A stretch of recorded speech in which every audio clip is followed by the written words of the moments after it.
We're doing the second section of our painting now. Our first section, our first stage has dried, and we have pretty much the background all in place.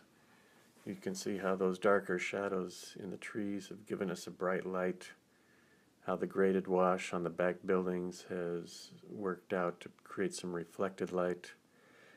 In the sky, the Prudential is not overly detailed, so it's receding nicely. But we're beginning with the challenging part of the work, which is to paint with some strong darks, some strong colors, and create our center of interest. Painted a figure walking towards us, two dogs on the leash walking towards us, and all these darks that I'm creating, including the shadow now, are all connected. In other words, the dark figure touches on the dogs touch on the shadow feeds up to the bench, and later will envelop another two figures. This sort of integration of darks is a good strategy for creating a strong, unified feeling in your painting. If your darks are scattered out in different parts of the painting without any real connection, it feels disjointed and it loses some of the visual integrity. So I'm working with that same dark application. This is probably a mixture of burnt sienna, ultramarine blue, and creating what appear to be silhouettes sitting on the bench. Two figures relaxing, watching life go by, sitting on the bench in the shade. And at this stage they're being painted as dark middle tones. Later on into these dark middle tones I'm going to be adding some colors to liven them up, but I want to get the presence established, and I want to get some vitality in terms of tonal strength into these darks.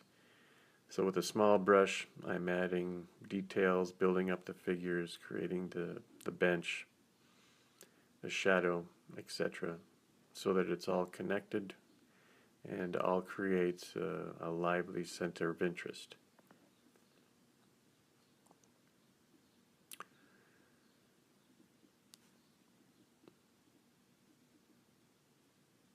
Some details now into the main figure. We need to give some brighter colors. We'll put hats on some of the figures, some warm tones into the flesh. Leave a good bit of white for the shirt, because that white shirt against the dark tones in the foliage helps it to stand out, and it also says that he's in the sunlight coming through. Whereas our figures on the bench remain in shadow. Their tonality, even if we add some bright colors, can remain rather dark, rather muted.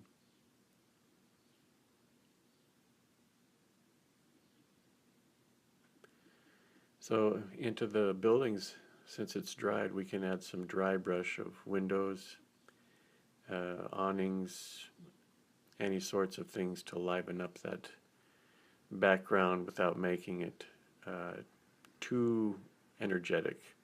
We want the windows give us a feeling of, the architectural structure, give us a feeling of scale, and make this big wash look more transparent. It looks more like a shadowed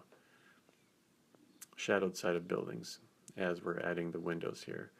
Of course, I've eliminated probably 50% of the windows that are actually there, and relied on a pattern along some perspective lines to help me in creating the windows. In addition, some fencing behind our figures, done with dry brush, so there's lines, but they're not all solid from top to bottom.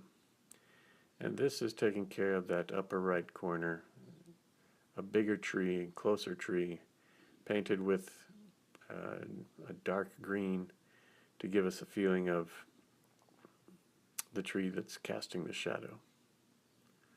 And we're just creating leaves in that same calligraphic way, helping to surround our scene, create a natural composition of darks. This would be what we would call an L composition, or maybe an inverted L, where you see a strong dark down the side of the painting and coming down across the foreground for the shadow. This creates that L composition.